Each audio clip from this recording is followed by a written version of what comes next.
I'm speaking with Darcy Coleman, Vice President, Asset and Investment Management with Allergy Capital Group. Darcy, welcome and excited to speak to you today. Sharon, thank you so much. It's great to not only meet you, but get to know you a little bit more and be more engaged with the organization. I've heard so much about it. I've been a member for many years, and I'm excited to be an active member. So thank you so much. So you bring a perspective that not a lot of people have, managing a multi-billion-dollar portfolio of luxury assets, while also helping shape the future of hospitality and real estate at an industry level.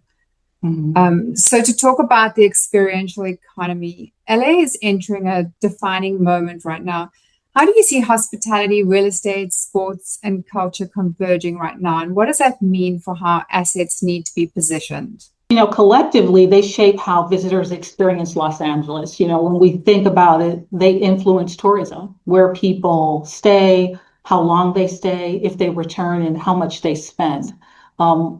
What the most important thing about this convergence, it really speaks to the fact that when people come to Los Angeles in any location, but because Los Angeles really is the hub for global destination, people come to create an activated destination hub, an economy that's supported by local business. And residents want to feel as if when people come here, they want to return. They want to see their areas activated and clean, and it contributes to the urban revitalization. Oftentimes people don't realize, those of us in the market do, but it brings jobs and it brings a vitality to the environment and the ecosystem as a whole. So it becomes an exciting place to be, and that convergence is really defining how assets compete. And what are some of the biggest headwinds you're navigating in LA right now? Like, where do you see the pipeline beginning to move again?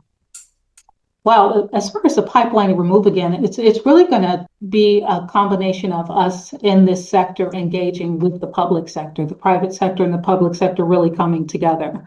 A lot of policies are being implemented without the insight of our sector. A number of us are well aware that the hotel industry has not recovered from COVID. We have not hit better than the 2019 numbers. So with that said, and with new laws and regulations and taxes being passed, it continues to erode net operating income. Increase in TOT tax that's currently being proposed will erode ADR. So these challenges really require us to have a collaborative engagement with the public sector to inform their decision-making for us to work together. Are you seeing any pickup with the World Cup? The World Cup is very much challenged. The tickets are really high. There's a lot of concern about that in the market, and there have been a number of articles about that concern. Also, there's a big concern of people coming here, and is it really going to actualize an increase in revenues to the city? A lot of people feel, in some of the articles that are coming out and discussions that we're having behind the scenes with various people in the sector and in tourism, the numbers aren't actualizing the way it was anticipated. So there is concern there. There is a high cost of living and a high cost of doing business here, which means there's a high cost for people to visit. That is going to shorten the amount of time that people come to stay here and return. So we've got to think about this, not just in the short term of let's see what's going to happen with these exciting big games, but in the long term, when people come here, are they going to have a great experience, and will they go back to their homes with a good story or a not so good story? And we really need to focus on how we're going to impact that on the long term, because we care about our guests, not just because of big games, but all the other things that happen when people come here for business or for pleasure. Sure, absolutely. And beyond Allergy, you're deeply invested in the industry itself. What drives that commitment, and what responsibility do leaders at your level have to the broader ecosystem? Wow, great question. What drives us is the impact and the commitment to strength and competitiveness for our environment. When you think about the hospitality sector, you think about where I'm going to stay. And it's not just a visit. We've got very sophisticated guests these days, and people want to have that luxury experience. For that to happen, it's not just coming to visit. It really is engaging with our communities where we build, where we revitalize, and that level of engagement. The stakeholders are broad, from the community and from lenders to also guests, people who want to engage and collaborate, the sports sector, hotels, cultural centers, museums. We've got a beautiful museum that's opening at the LA County Museum of Art, the Lucas Museum. It really brings back the importance of culture and what people want to see and how they want to engage.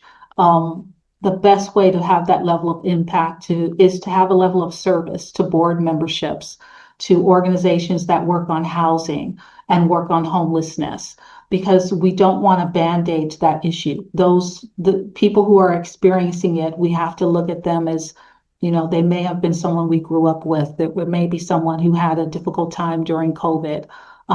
There are people who live paycheck to paycheck. The city of Los Angeles actually is one of the largest small business communities here.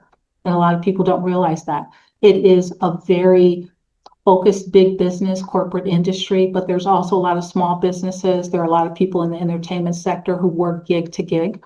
And we have to look beyond just servicing those who come here for a luxurious experience or a high-end vacation. We have to think of the everyday person as well for it to be a vital industry. And because the hospitality market really is a big part of the GDP for Los Angeles, one of the fourth largest in California compared to other countries. So when we think about that, we have to understand what's the impact.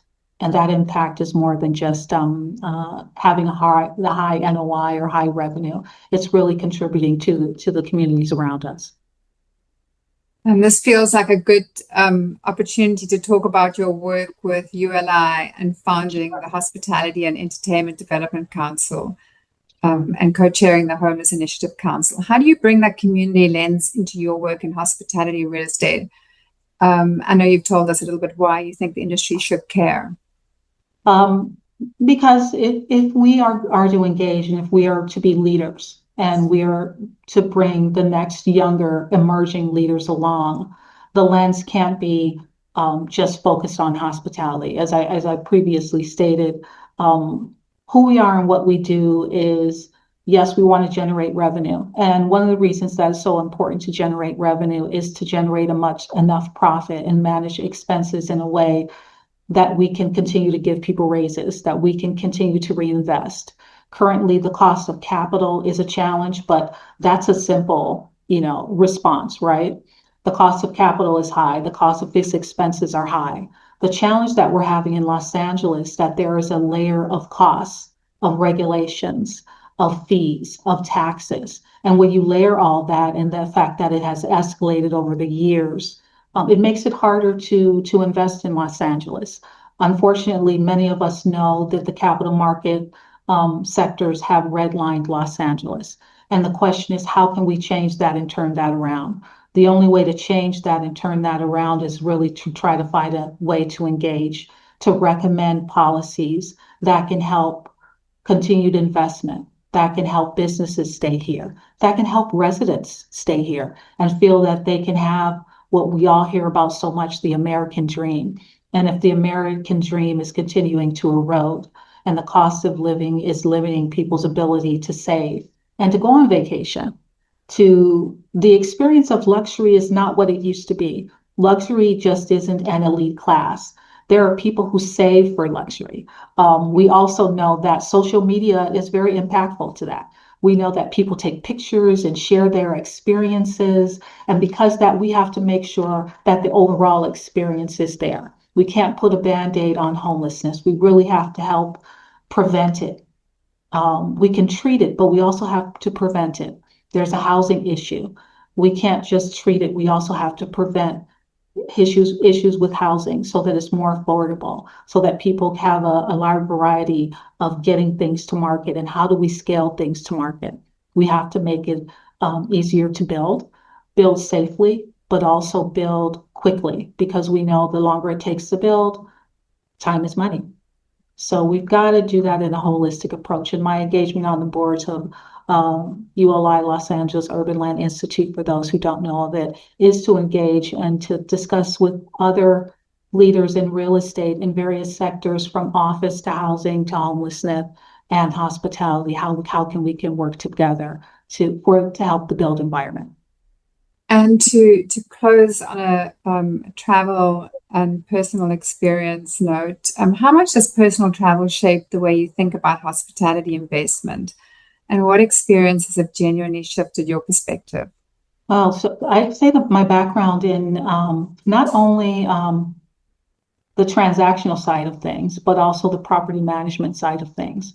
When you start to work on the property management side, you really get to know the team, the people who manage it, from those who open the door for you to those to greet you at the front desk, to the hotel manager, to the concierge. And then you get to meet visitors. And when I travel, I have a prism that is both that of a person who's experiencing it, a tourist, but also I have my ear out and listen to people and what they're experiencing and what they like. And I take that back with me when we're analyzing properties and considering what we want to acquire next, or what property we want to value add. One of the biggest sectors right now that we're finding is the value add. There are a lot of transactional deals that are happening with land, but some of the biggest deals are the deals where people are acquiring other hotels and renovating them, repositioning them, adding mixed use components, and really creating that destination hub so that people come to the hotel and they want to stay because there's a retail component. There are amazing restaurants and it's immersive, and that's driving foot traffic. And that experience traveling really informs the next investment and what we're going to do next with the current properties that we have in the portfolio. It's a very exciting time. It's challenging, but I will say challenge breeds innovation, breeds creativity. And that's the great thing about the hospitality market and the real estate market as a whole. For you, I know you know as well, Sharon, we have gone through so many cycles. It's almost like every 10 to 15 years. But it really informs how we lead, how we engage with other people, how we make deals. And the people that we saw 10 years ago are in different positions, and they've been amazing people, and you find ways to work with them again. And that's what's so great about this market. It's a big but small community. Absolutely. And you've got such a long lens looking into the future from so many different perspectives and taking everyone into account. So it's truly inspiring to hear everything that you're doing. Thank you. And exactly what our community needs to hear. So thank you for joining me today. I appreciate it. Thank you, Sharon. You're an inspiration. It's great to work with an amazing person like yourself in this organization. So thank you for your time this morning. And I appreciate you asking me to be a part of this. I appreciate it.